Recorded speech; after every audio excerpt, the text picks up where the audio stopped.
Switch is an automation tool for both OS X and Windows that can automate a whole host of repetitive tasks that are very often still done manually. Switch is built up in a modular way around a core engine and a number of modules that extend its functionality. This movie focuses exclusively on the configurator module. You should have watched the movie on Switch Core Engine before this one.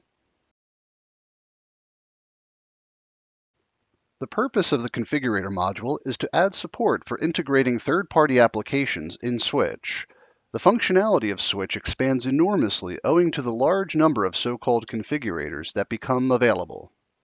These configurators allow Switch to control when and how a third-party application is being run within a flow. Many applications, and let's take Pitstop Server as an example, offer some form of automation through the use of hot folders. However, this approach has limitations. Unless only one hot folder is ever needed, which is unlikely, it is up to the user to decide in what folder to drop a file. And Pitstop Server's hot folders only automate Pitstop Server tasks. In other words, the level of automation that can be achieved in this way is limited. Adding the configurator module to Switch Core Engine overcomes these limitations. It gives you the ability to use Switch as the glue that combines a whole group of third-party applications into an automated end-to-end flow. There are a few configurators that add input functions to Switch. The configurators for the Elvis Digital Asset Management System and for the Woodwing Multi-Channel Publishing System scan these systems for files to be processed every so many minutes, in very much the same way as is being done for FTP or mail. It is in the area of processing that the configurator module adds most functionality. There are configurators for third-party applications in different areas, as you can see from the groups in the list of configurators. This list is not complete. It depends on the operating system of your Switch server. Not all third-party applications are necessarily available on both platforms, and new configurators are regularly being added or updated. For the latest information on available configurators, you should consult the Crossroads site, a platform for information on Switch and how to integrate it with other applications. It would lead too far to give a complete overview of all of the available configurators. What all of them have in common is that they have a set of properties that allow the Switch administrator to configure how the third-party application will be used. Many configurators do not have a lot of properties and are therefore really easy to use. If we take the word configurator as an example, you'll see that there is really not a lot to configure, and the properties are self-explanatory.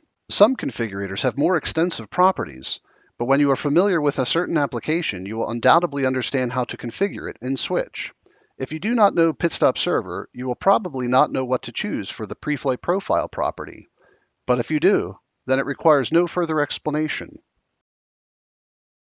Let me point out a few very important characteristics of the configurators.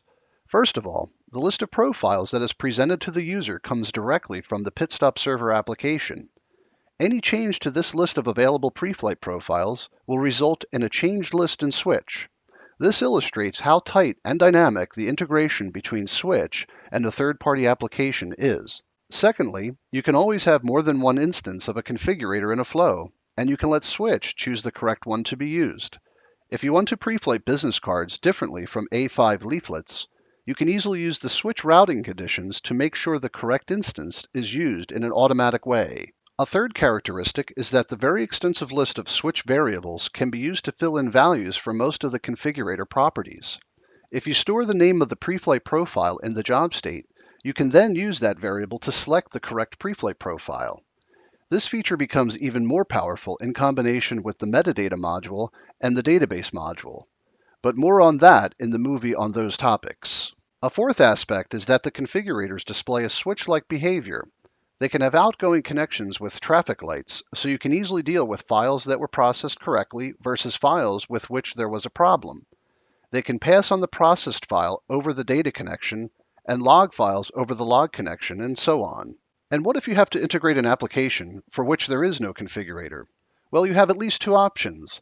When it is an application for which there is a command line interface, you can use the execute command to do that. This element is also useful for running batch files, shell scripts, PHP scripts, and so on.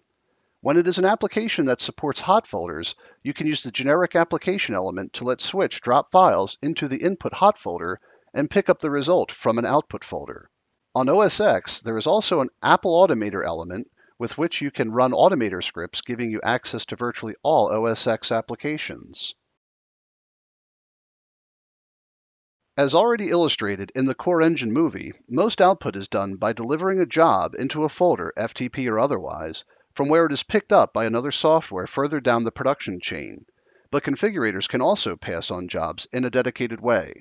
The Elvis and Woodwing configurators mentioned in the part on input have a counterpart to upload files. The HP Indigo Digital Front-End and HP Production Center configurators create JDF tickets that are sent to the presses and that contain all possible processing instructions that can be filled in by the many variables available to Switch.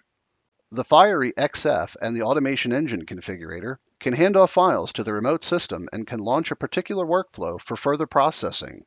As you could see, the configurator module is not without reason the most popular extension of the Switch core engine. The third-party applications bring value to Switch by extending its functionality, and Switch brings value to the third-party applications by using them in an intelligent way and by chaining them in the correct order to achieve a real end-to-end automation. Be sure to watch the videos on some of the other modules as well to see how these can further expand the power of Switch.